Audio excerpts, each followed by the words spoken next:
നമസ്കാരം.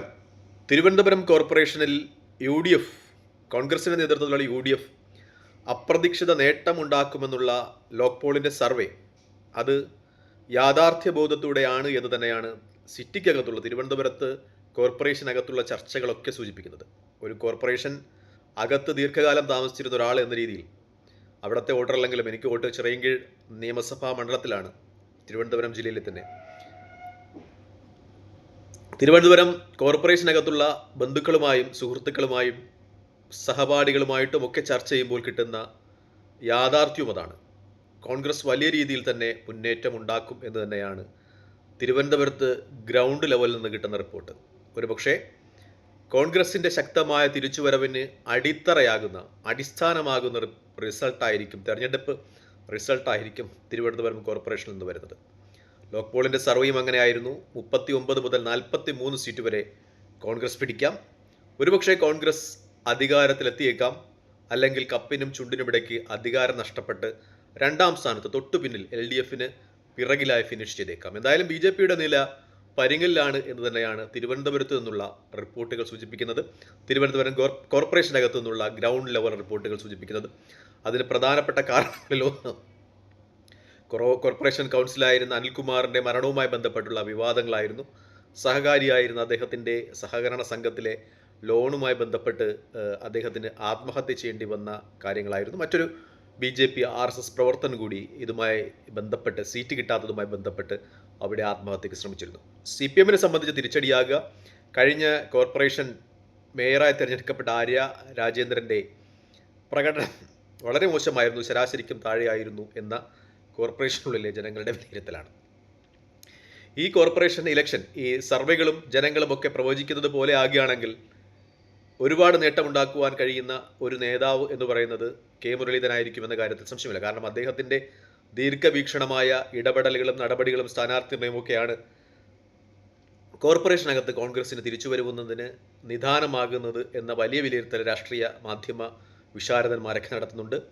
മാത്രമല്ല, തുടർന്നു വരുന്ന നിയമസഭാ തെരഞ്ഞെടുപ്പിലും കോൺഗ്രസ് സംബന്ധിച്ച് അവിടെ വലിയ മേൽക്കൈ ഉണ്ടാക്കുവാൻ കഴിയും എന്ന രീതിയിലുള്ള റിപ്പോർട്ടുകൾ പുറത്തു വരുന്നുണ്ട്. ഒരുപക്ഷെ വൈഷ്ണ സുരേഷിനെ മുട്ടട വാർഡിൽ നിന്ന് മത്സരിച്ച് വിജയിച്ചു കഴിഞ്ഞാൽ ഏതെങ്കിലും നിയമസഭാ സീറ്റിലേക്ക് പരിഗണിക്കാവുന്ന സ്ഥിതിവിശേഷം കൂടി ഉണ്ട് എന്ന ഒരു നിഗമനമുണ്ട്.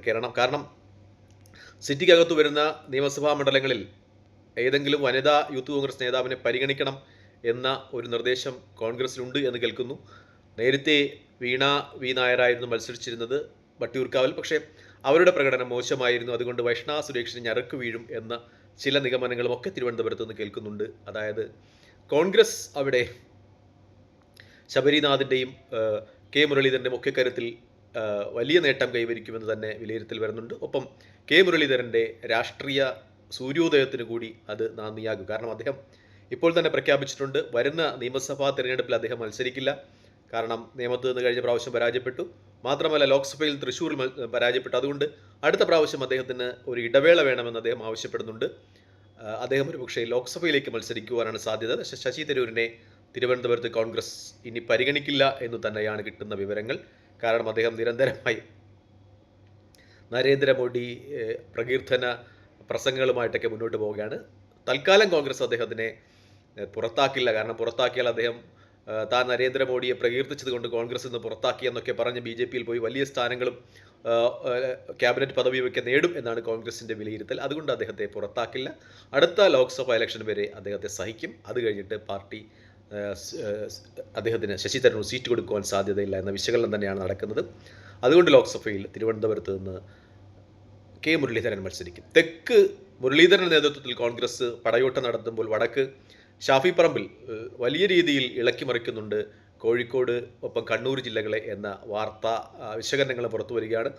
വടകര ലോക്സഭാ മണ്ഡലത്തിന് കീഴിൽ വരുന്ന തദ്ദേശ സ്വയംഭരണ സ്ഥാപനങ്ങളിലും വലിയ രീതിയിലുള്ള വിജയം ഷാഫി പറമ്പിലിൻ്റെ ഒക്കെ ഒരു നേതൃത്വത്തിൽ UDFനുണ്ടാകും എന്ന വലിയ വിലയിരുത്തൽ തന്നെ നടത്തപ്പെടുന്നുണ്ട്.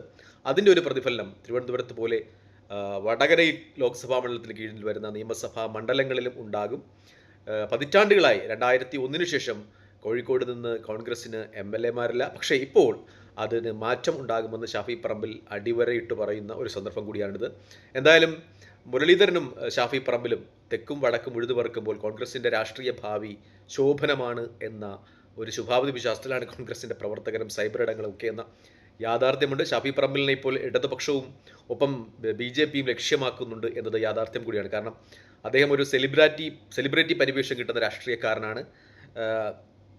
അദ്ദേഹത്തിൻ്റെ ഈ വിവാദങ്ങളിലേക്ക് വലിച്ചിഴയ്ക്കുവാനുള്ള, രാഹുൽ മാങ്കൂട്ടത്തുമായി ബന്ധപ്പെട്ട വിവാദങ്ങളിലേക്ക് വലിച്ചിഴയ്ക്കുവാനുള്ള ശ്രമങ്ങൾ നടത്തുന്നുണ്ട്. പക്ഷേ അതിനെയൊക്കെ അതിജീവിക്കും എന്ന ഒരു നിരീക്ഷണം മാധ്യമപ്രവർത്തകർ നടത്തുന്നുണ്ട്. എന്തായാലും തിരുവനന്തപുരത്തും ഒപ്പം വടകര ലോക്സഭാ മണ്ഡലത്തിന് കീഴിൽ വരുന്ന പ്രദേശങ്ങളിലും കോൺഗ്രസിൻ്റെ ശക്തരായ 2 നേതാക്കന്മാരുടെ പ്രവർത്തന ഫലമായി നേട്ടങ്ങൾ ഉണ്ടാക്കും എന്ന വലിയ വിലയിരുത്തൽ തന്നെയാണ് രാഷ്ട്രീയ നേതൃത്വം ഉള്ളത് എന്നത് വലിയ യാഥാർത്ഥ്യമാണ്. തൽക്കാലം ഈ വീഡിയോ വാങ്ങിയാണ്.